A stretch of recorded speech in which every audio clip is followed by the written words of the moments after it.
This episode was made possible by our patrons, Reborn Neji, Twilight Goddess, and our newest Deep One patrons, Tech Violence, Decoy, and Archivist.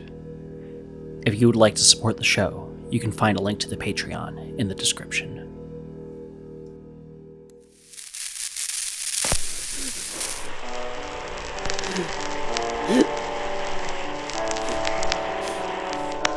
To anyone who can hear this broadcast, this is the Armitage account.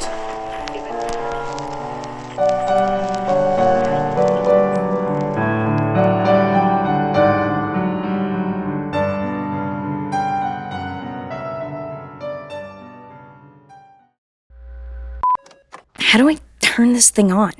I think you're already there, and... Oh, look, you're recording. Do you want to start, or... I can start? You know what? You should start. Oh, are you nervous? No. No, I'm not. Sure. Hey, buddy. Your friends are here? We just wanted to drop off your recorder and laptop. And make sure you're still breathing. Which you are. For now. But the doctors say that you should be stable. They just aren't sure when you will be entirely lucid again. Apparently you're making a great recovery. Despite all the blood. You and Lou made the news. Even Popcorn with Perry actually did a whole piece on you. Perry is an ass. Yeah, he was. I guess what I'm trying to say is that your feed might have more listeners than beforehand. So if you continue, you have an audience. Yay! We know how hard this has been on you. Losing family. We've been there. I've been there. It makes you do really, really stupid things. So, you aren't going to be doing them alone anymore? Yeah. I was able to find that list you were working on and track down the remaining contacts. You really need a new password, by the way. Anyway.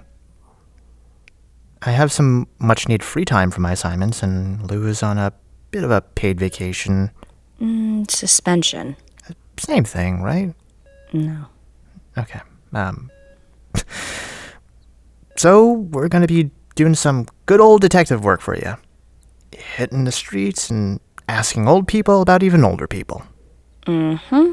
So if you wake up and we're not here, just know that's probably where we are. Anyway, hope you rest well then. Give us a call if you wake up and we're not here. I love you, buddy. Get well soon.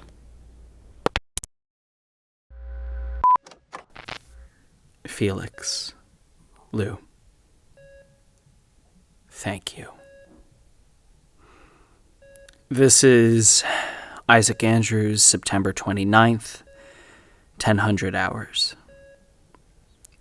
I am recording this to say that I am very much alive and have decided, after some thought, to make a public statement. People have said that what happened in the library was me trying to take my own life. I would like to say that this is not the case. The only proof I have otherwise is disturbing. I have just uploaded audio from the night of my accident.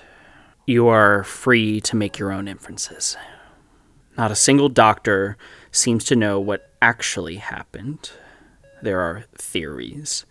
Strokes, blood clots, hereditary neurological illnesses, but no one seems to agree on anything. I have my own theory, but no way to test it. At least, safely. What is pressing now is that Lou's job is in trouble and it's my fault. So it looks like I am going to need to be talking to management. Good. I need to talk to the administration anyway.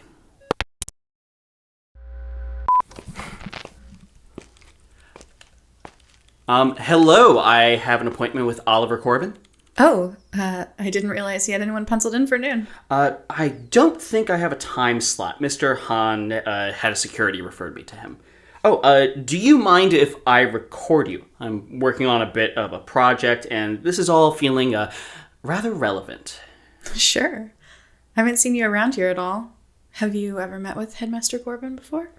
No, can't say I have. Oh, and what's your name? I'm Ryan. Nice to meet you. Isaac. Last name? Andrews. Uh-huh.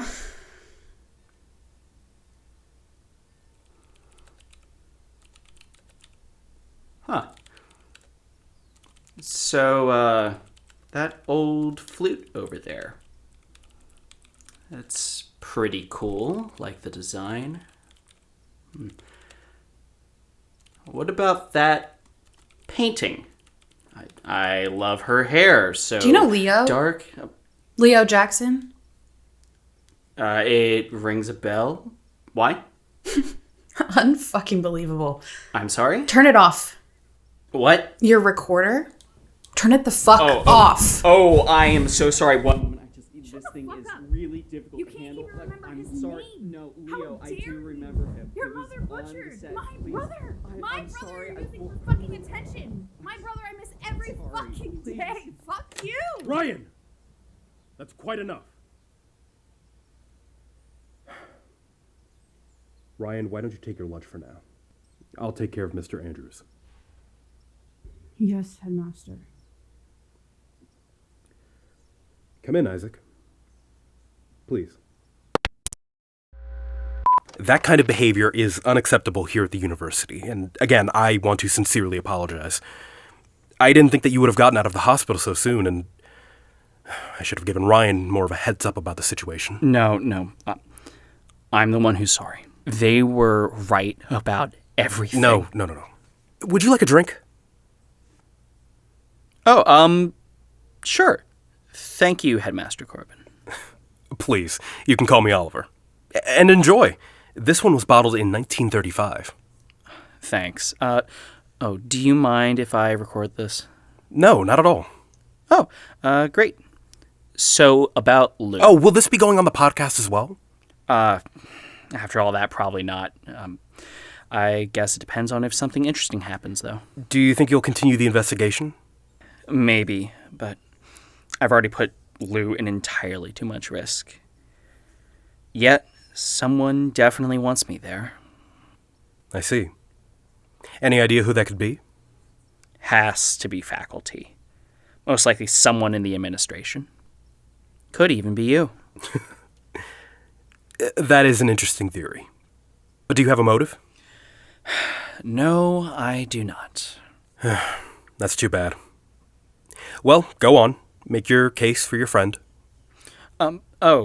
Yes, right. Headmaster Corbyn. Again, you can call me Oliver. Sorry, Oliver. I coerced Lou into letting me into the restoration zone.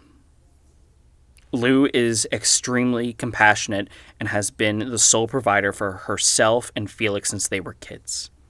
She looks out for her friends as if they were family.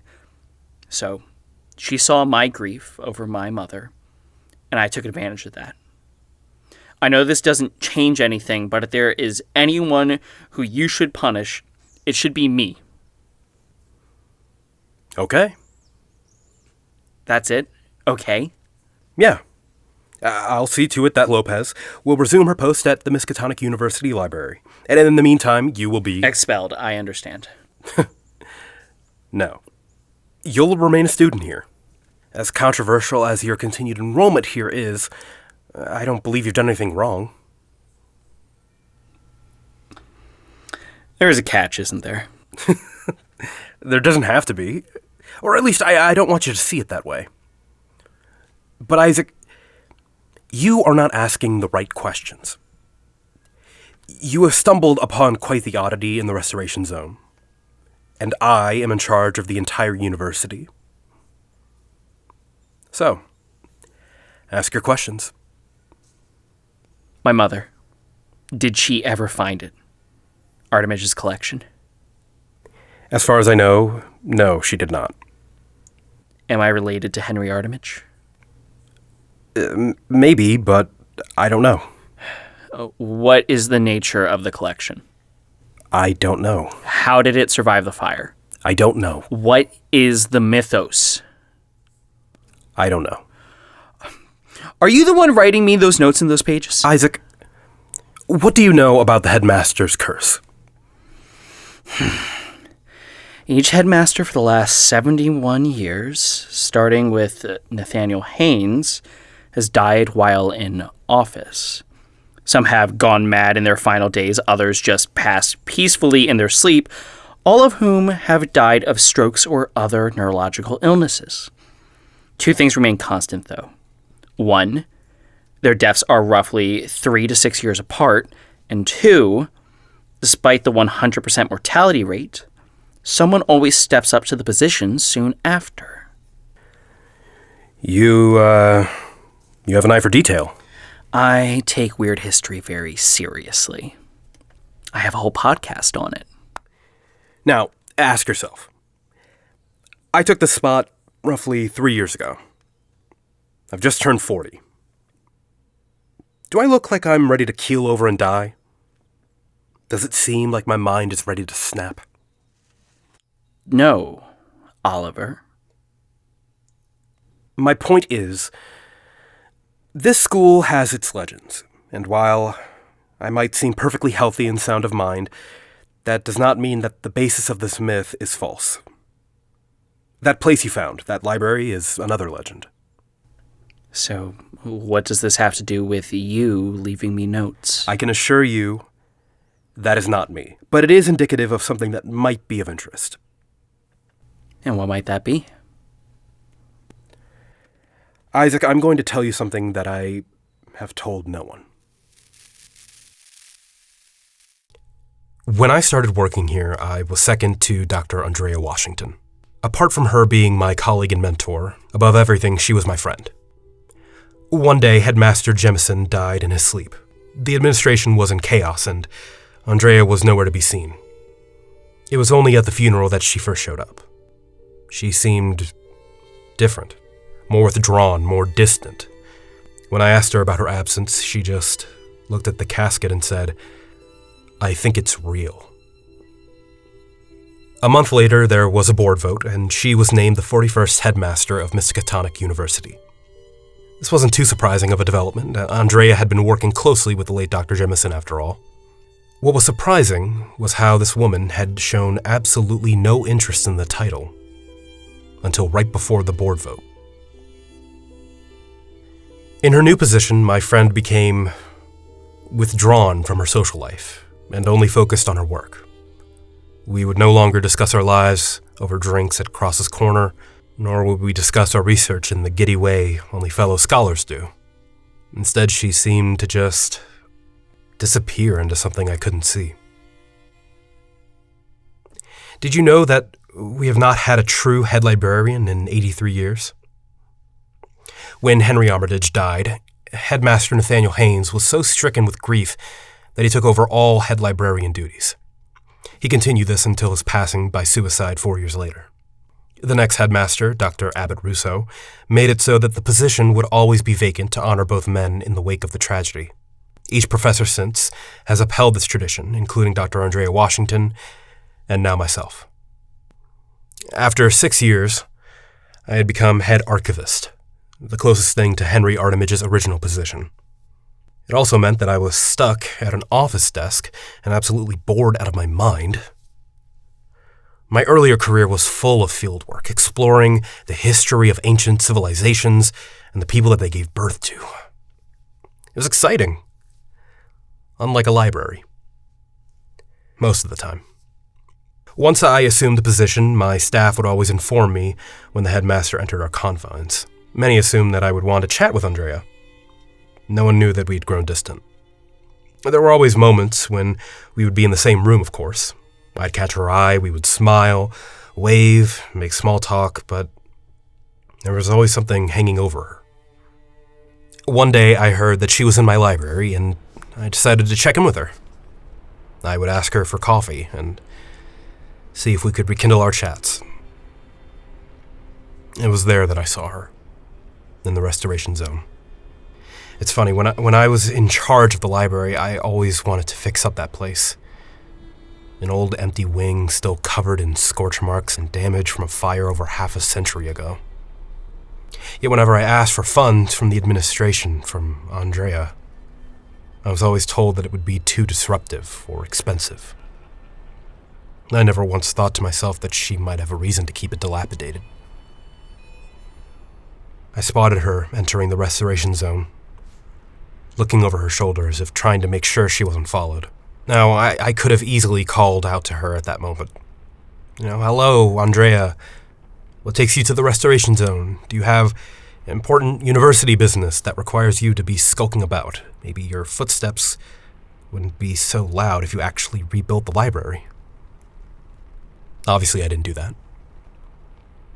Instead, I silently followed her until she came to a particular room in the old stacks, with a weird star above it. Armimage's collection. I watched from afar as she entered a room full of books that somehow I, the head archivist, had no knowledge of. Of course, I immediately felt wounded, but not enough to override my curiosity. I'm sure you understand the feeling. When I approached the threshold, I could hear her cursing someone.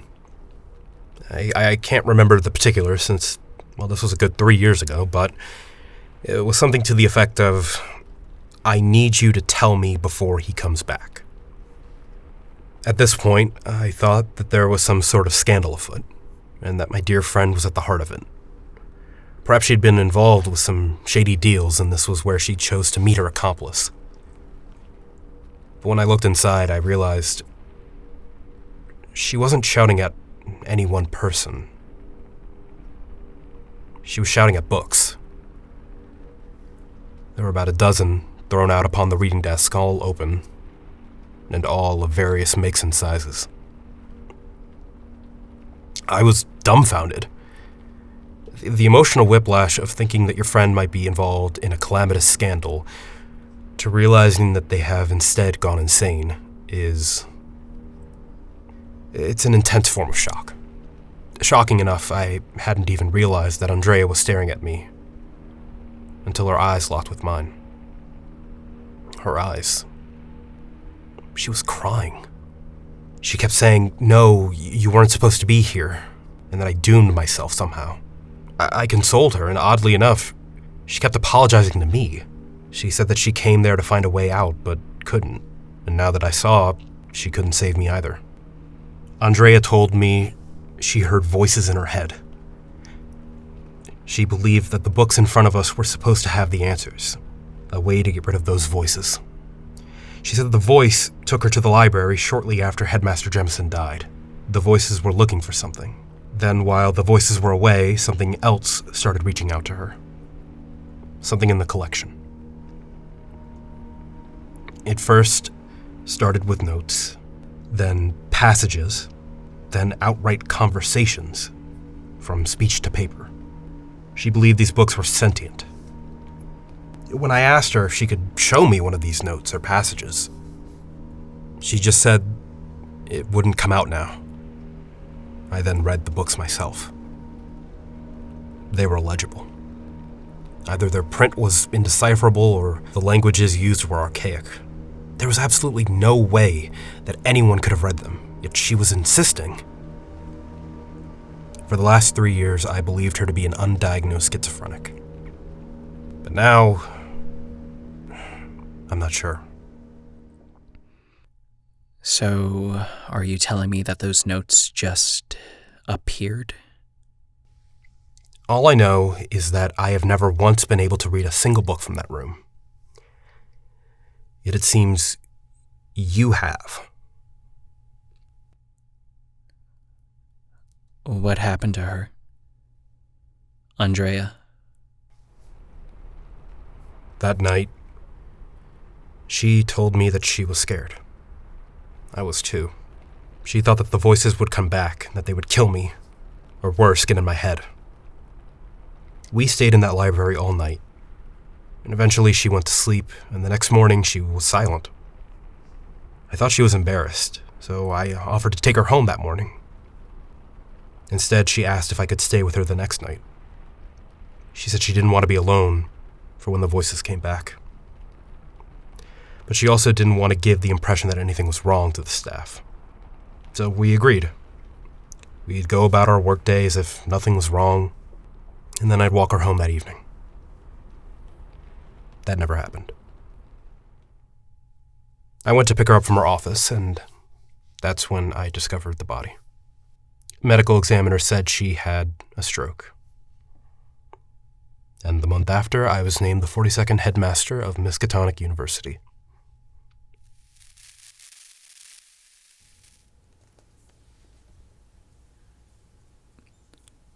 I'm sorry about your friend. Thank you.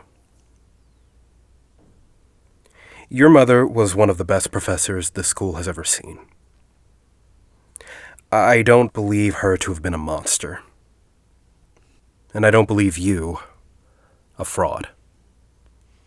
With that being said, I think we actually have a unique opportunity to help each other here. Are you not worried about losing your mind or suddenly dying? Andrea wished for me to keep the library a secret, and in order to do so, I would have to be in charge. I guess like those before me, it was a way of honoring her.